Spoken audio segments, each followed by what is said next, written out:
Mais Idrissa, mais qui es-tu? Réponds-moi depuis la dernière fois. Qui es-tu? Mais tu es fou. Tu es inconscient de nous donner autant de plaisir, mon gars. C'est pas possible. Tu sais, le PSG, les gars, je vous avais dit, les supporters du PSG, arrêtez dans la négativité constante. Gna, gna, gna, gna, gna, gna, on pleure. Il y a des choses qu'il faut corriger dans ce PSG. Et j'en parlerai, même dans ce match-là, il y a des choses qu'il faut corriger. Mais il faut savoir que cette équipe-là, c'est une vraie équipe. Et que quand il faut aller au charbon, ils iront au charbon parce qu'il y a des caractères dans cette équipe. Et il y a des très, très bons joueurs dans cette équipe.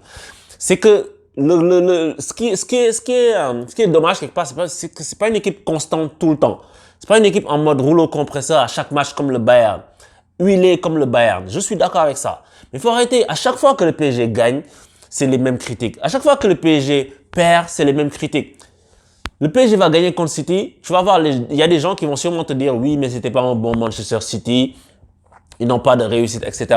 Le PSG aurait perdu contre City aujourd'hui. Tu aurais entendu que c'est l'équipe la plus nulle au monde. Arrêtez ça. Arrêtez de suivre les émissions qui vous pourrissent le cerveau. Parce que des fois, à force d'écouter que ça, toi-même, tu commences à dénigrer ton équipe tout le temps. Il y a des fois où ça va pas, il faut le dire, et je dirai moi ce que j'ai vu qui va pas. Mais c'est pas tout le temps. Il y a des fois, c'est des polémiques inutiles. Il faut arrêter de tomber là-dedans gratuitement. OK? Alors, Idrissa Gueye, tu sais, pour tous ceux qui avaient dit que le gars était une pipe, on a tous lu des choses comme ça. Qu'il était nul, qu'il était machin, qu'il était machine. Commencez à vous excuser avant que je commence à publier les noms. Les gars, je vais publier des noms. Arrêtez. Donc, ça, le gars, en fait, je parle même pas juste de son but. C'est la confiance dans laquelle il est. Je disais la dernière fois qu'au PSG, il fallait que les milieux, que Gana Gueye fasse un truc à la Matuidi, dans le sens où il se projette plus vers la surface pour pouvoir combler le fait que les gars s'entrent pas. Right? Et c'est ça qu'il a fait, il s'est retrouvé dans la surface. Il te met une sacoche sous la barre, j'ai eu peur que ça sorte, mais j'ai sauté de joie. C'était extraordinaire cette frappe. Il va nettoyer la toile d'araignée. Il n'y a rien à dire, rien à faire. Mais c'est au-delà du but. Le but déjà c'est exceptionnel. Et ça lance le match du PSG, ça permet au PSG de pouvoir voir venir parce que les 25 premières minutes, je dirais la première partie de la première mi-temps était très très très bonne côté parisien. Mais non seulement Idrissa Gueye ce qu'il a fait sur ça, mais Idrissa Gueye ce qu'il apporte aussi défensivement. Défensivement, les gars. C'est-à-dire que, vu que tu as les trois égoïstes qui viennent pas défendre, et je vais en parler parce que je pense que c'est une volonté de Pochettino, mais je suis vraiment pas d'accord avec ça. Je suis vraiment pas d'accord avec ça. Je les appelle les trois égoïstes maintenant. Vu qu'ils viennent pas défendre, sur les côtés, il faut que ce soit les milieux défensifs, Herrera et Gueye, qui aillent supporter. Donc, c'est pour ça que tu as vu systématiquement quand Mahrez avait le ballon du côté de Mendes, Gueye venait combler tout de suite rapidement pour que Mahrez puisse pas le crocheter vers l'intérieur. Donc, Mendes a juste à s'occuper de son crochet intérieur. Parce que Mahrez, c'est ce qu'il fait. Il fait une feinte, tu penses que tu sais pas où il va à gauche, il va à droite. Donc, Gueye, il est venu tout de suite colmater à droite de Mahrez. Donc, à gauche, ouais, c'est ça. À gauche de Mahrez. Donc, et de l'autre côté, Herrera faisait la même chose. Et je pense que Gueye l'a encore mieux fait que tout le monde. Et ça, c'est parce que Neymar, il vient pas défendre jusqu'en bas. Et Neymar, c'est le seul des trois qui défend. Quand il veut défendre, il le fait, disons, pendant une mi-temps et un peu, en général. Après, il fait plus. Mais les autres défendent pas. Mbappé, il le fait une fois toutes les 25 minutes. Faut arrêter. Oui, je sais qu'il l'a fait. Il y a une occasion où il y a un centre, il vient sortir de la tête. Mais il défend pas. Et c'est égoïste, je trouve. Le football moderne, c'est pas possible. Messi, j'en parle même pas. Messi, j'en parle même pas. Il m'a énervé. Tout Messi qu'il est, il m'a énervé aujourd'hui. Et au moment où j'ai dit que Messi, il faut qu'il sorte, c'est là qu'il marque. Ce joueur, ce joueur est immense. Je le sais, mais c'est frustrant. C'est sûr qu'il a plus 25 ans. Les gens me disent, oui, mais calme-toi, il a plus 25 ans.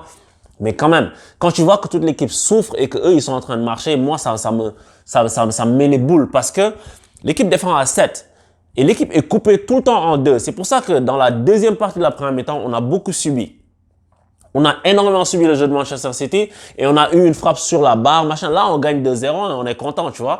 Mais ça aurait pu très bien finir au fond des filets sous la barre comme la frappe de Gueye.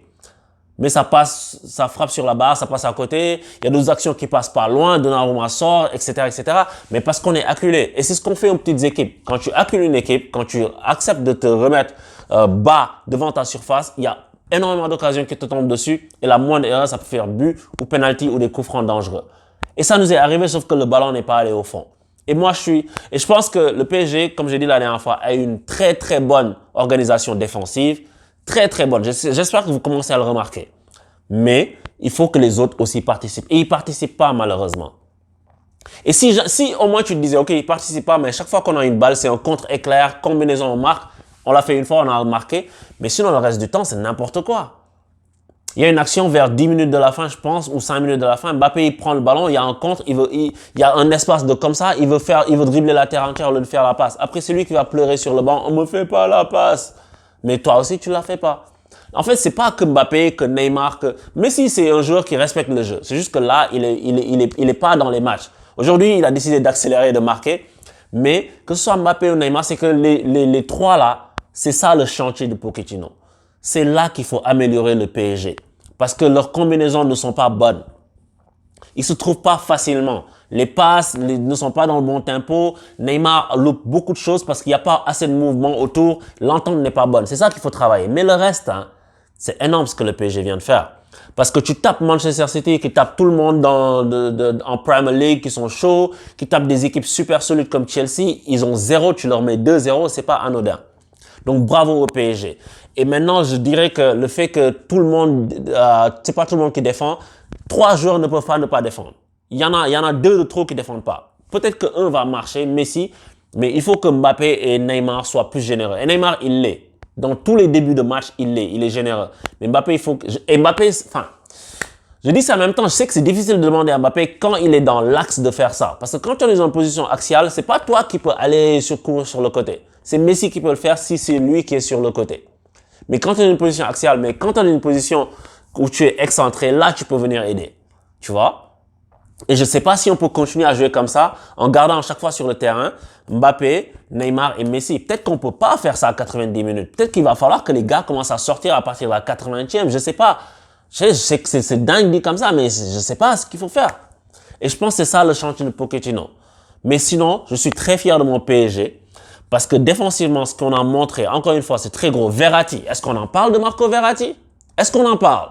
Ce gars, il a pas le rythme. Ok, Verratti, arrête la cigarette, mon gars, et tu vas être très fort. Il est exceptionnel, ce joueur. Moi, je comprends que Pochettino le fait jouer parce que pour résister au pressing des Citizens, il faut un mec comme ça pour sortir le ballon. Et Verratti, ça sert à rien de le presser. Mon gars, ça sert à que dalle. Tu vas pas prendre son ballon. Il a fait énormément de bien au PSG pour ressortir le ballon. Et quand il a commencé à se fatiguer en milieu de première mi-temps déjà, c'est là que tu as vu qu'on a pris des vagues. Et il n'y a pas de secret. Le gars n'a pas joué depuis longtemps, c'est normal qu'il puisse pas fournir. Mais Verratti, si tu arrêtes de te blesser, que tu es en forme, mais on est bon là. On est bon, moi je te dis. On est bon. On est bon, on joue comme ça, Neymar, Mbappé, il faut chercher une façon de le faire jouer parce que Di Maria va venir aussi. Peut-être que l'autre formation qu'on a joué contre Bruges, ou non, contre Lyon, peut-être c'est la meilleure formation. Je sais pas encore. Je sais pas encore vraiment parce qu'il va falloir laisser du temps à Pochettino de mettre tout ça en place. Mais aujourd'hui, je suis très content qu'on ait gagné et ça va nous donner du répit. Mais attention encore une fois, il ne faut pas s'enflammer. C'est pas parce qu'on a gagné 2-0 contre Manchester City qu'on est déjà assis sur le trône. Faut attendre, faut continuer à prendre les matchs les uns après les autres, tu sais, la fameuse phrase là. Et puis on ira très loin, quoi. Mais en tout cas, c'est ça, on a pris des vagues, on s'est fait peur, mais on était très solide défensivement. Shout out à tous les défenseurs. Tu vois, moi, et puis pour terminer, je dirais que Donnarumma, moi, c'est Navas mon gardien. Je comprends que Pochettino ait mis Donnarumma parce qu'il n'a pas le choix. Ça, c'est le seul recrutement contre lequel j'étais. J'étais contre le recrutement de Donnarumma et c'était pour ça. Parce que tu as 2 gardiens qui sont de très bons gardiens, tu n'as pas besoin de ça, mais tu es obligé de le faire parce que sinon l'autre, tu le fais venir. Il y a des polémiques qui commencent à enfler un peu partout en Italie et c'est fait exprès. Les journaux, ça monte pour faire des polémiques, donc tu es obligé de le mettre pour calmer un peu les choses. Et du coup, tu mets l'autre sur le côté. Je sais pas, man. Si les gardiens, il suffit que les gardiens n'aient pas une bonne mentalité pour que ça te foute le boxon. Donc, c'est ça que j'espère qu'on va réussir à éviter du côté des gardiens. Mais moi, c'est Navas mon gardien. Je vous le dis tout de suite, c'est Navas mon goalkeeper. Mais je pense qu'il va payer. C'est lui qui va payer, qui va faire les frais de ça. Mais en tout cas, on verra. Donc, bravo au PSG. Très content de la victoire. Paris est magique. Gana Gueye, sale fou. Arrête, tu me fais rêver. Tu me fais rêver. Arrête ça. Ciao.